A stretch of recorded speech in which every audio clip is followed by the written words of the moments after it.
Hey guys, welcome back for another video review. The product we are looking at today is called the HDMI switcher. Now you must be wondering, why would I need an HDMI switcher?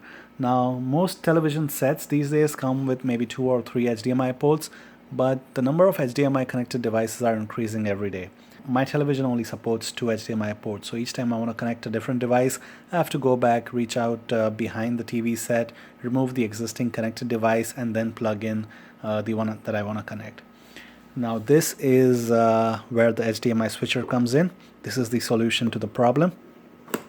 What it basically allows you to do is add many more ports to your existing television set, and this itself is the HDMI switcher.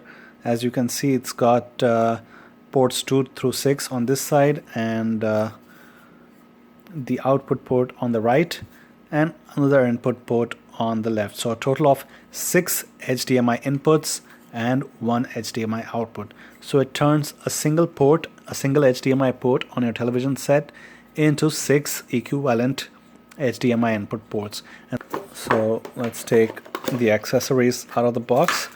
And there's a very nice, sleek and cool looking remote. Here's a close look at it.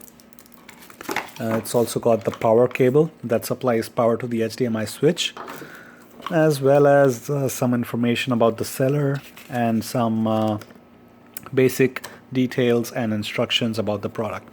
So let's go ahead and connect this to the TV right away.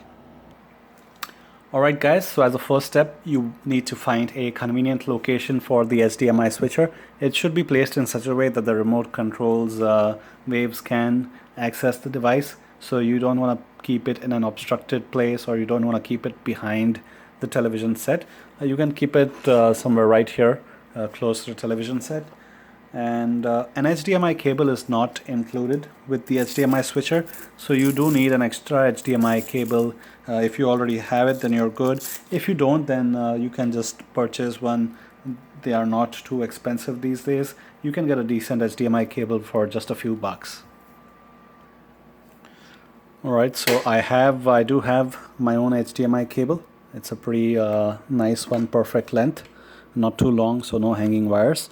And you want to plug it into the output port of the TV, of the HDMI switcher. And the other end of this cable goes into any one of the HDMI ports on your television. Alright guys, there we go. So I have plugged in the HDMI cable, the output HDMI cable, and connected it to the TV set. Next thing you want to do is you want to connect all the additional HDMI inputs from your devices, such as the PlayStation or the TV, digital TV box and things like that. And you want to start using ports 1 through 6 depending on the number of devices you have. So I plugged in my TV into port 1. I'm going to plug in the Chromecast to port 2. I'm going to plug in the Fire TV stick to port 3. And last but not the least, I'm going to plug in the PlayStation to port 4. Alright guys, so that's done. All the connections have been made, and the last step is to supply power to the HDMI switcher. So I'm going to connect the power cable. Alright, so I've plugged in one end of the power cable to the wall outlet, and the other end goes in to the HDMI switcher, and immediately there's a light that comes on here. You can see the lights, you can see the input and output ports lighting up, and it gives you an idea about which one's in use. Currently it's set to 2, and we're going to use the remote control, or we can even use the switch button to flip between the different input ports. So you would notice that as soon as I press the switch button, number 4 turned blue. That means it's on. It selected number 4 as the input, which was for the PlayStation. I press it again, it goes back to 1, which is for the TV box. Alright, so let's have a quick look at the remote as well. Alright, so here's the remote. It can pretty much control the HDMI switch completely. But before you can start using it, you want to pull this plastic out. basically avoids battery drain when the product is in transit to you, and it'll only work after you pull this plastic out. So once you've pulled the plastic out, you can simply press which port you want to use, 2, 3 or 4, and it would flip to that one. So right now it's on 3. If I press 4, it should light up 4, and there we go. Right away it did that.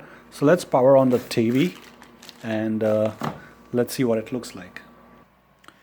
Alright guys, there we go. All the input ports are connected, output ports are connected, the remote is working, and the device is powered on. Let's test it out. Right now it's on input 1. I'm going to press the remote and choose input 2, and immediately it flips to the Chromecast. Press 3 and it flips to the Fire TV stick. I press 4 and it flips through to the TV box.